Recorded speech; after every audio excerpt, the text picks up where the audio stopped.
everybody. We're going to read Good Job Bear tonight. Good Job Bear.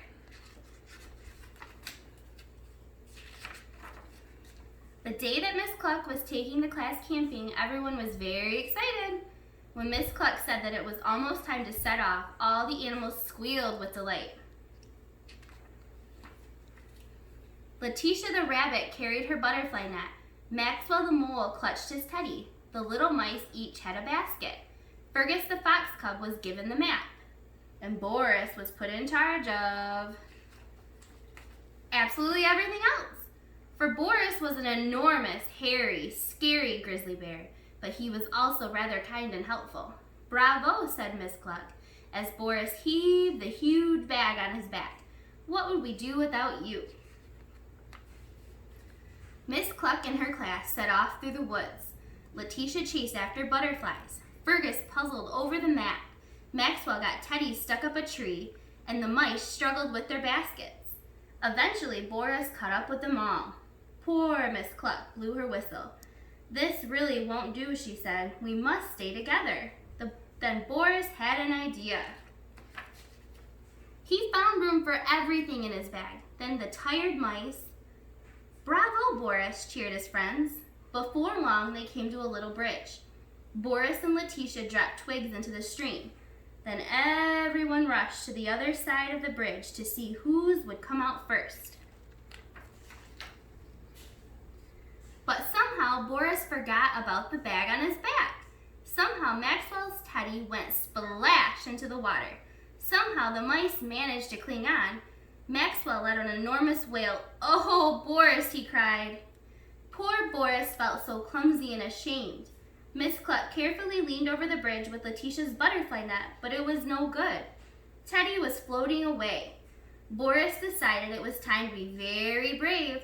He leapt into the water, splash, all the way up to his hairy knees. Boris scooped Teddy safely out of the water. Now there were two dripping wet bears, and Maxwell hugged them both.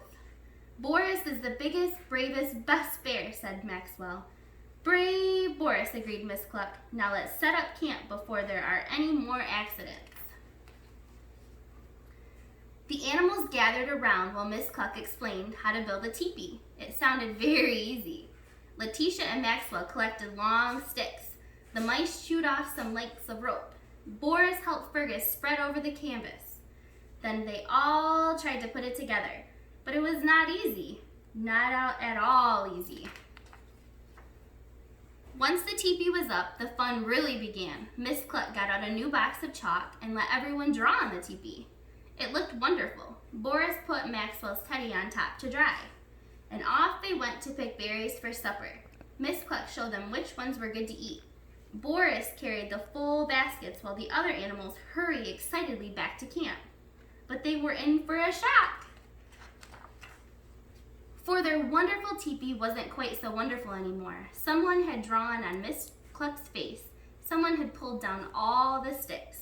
And someone was going to be in big trouble. Miss Cluck was very, very angry indeed. She marched straight up to the bulging canvas, reached underneath, and pulled out two very naughty little wolf cubs. The cubs wriggled and struggled. Do your parents know you were out in the woods alone? Asked Miss Cluck in her firmest voice. We don't care, yelled one of the cubs rudely. Our daddy is a big, bad wolf.